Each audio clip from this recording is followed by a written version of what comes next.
नमस्कार। काल रात्री 12:30 वाजता चिपळूण तालुक्यामध्ये 22 जनावरं गुरं एका गाडीमध्ये सापडली। काही आमच्या हिंदू बांधवांना संशय आला, शंका आली, त्यांनी त्या गाडीचा पाठलाग केला।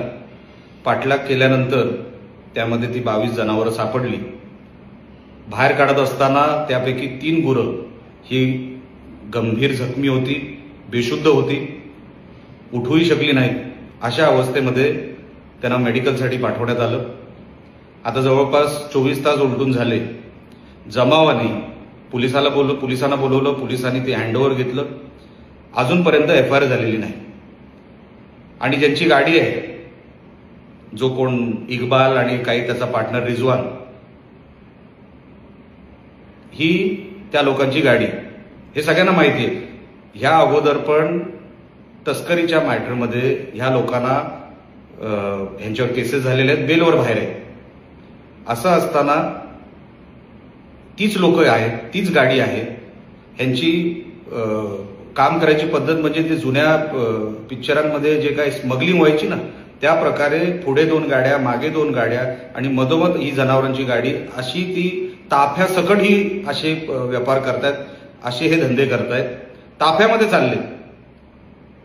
पोलिसांना तिकडचे DYSP आहेत, त्यांच्याशी मी बोललेलो आहे। कडक कारवाई आपण करा, नाही केली तर आम्हाला कायदा हातात घ्यावा लागेल, हेही मी त्यांना सांगितलेलं आहे। यासाठीच येणाऱ्या 25 तारखेला 25 जानेवारीला संध्याकाळी 5 वाजता चिपळूणमध्ये आपण मोठ्या संख्येने जमायचं आहे।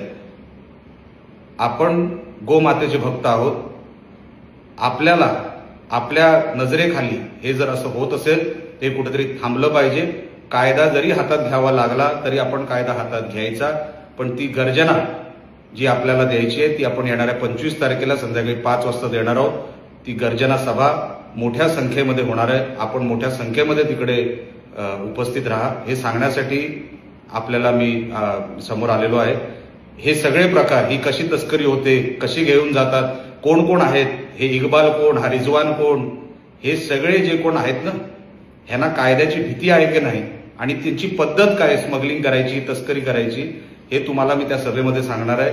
पोलिसांनाही जर माहीत नसेल तर त्यांनाही काही गोष्टी मी सांगणार आहे। आणि येणाऱ्या अधिवेशनामध्ये ह्याच्यावरती कडक कायदा करावा किंवा मोका कायदा करावा।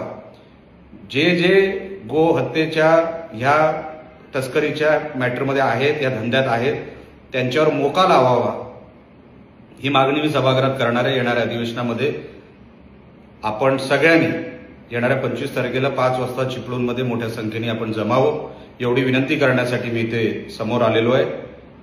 जय महाराष्ट्र।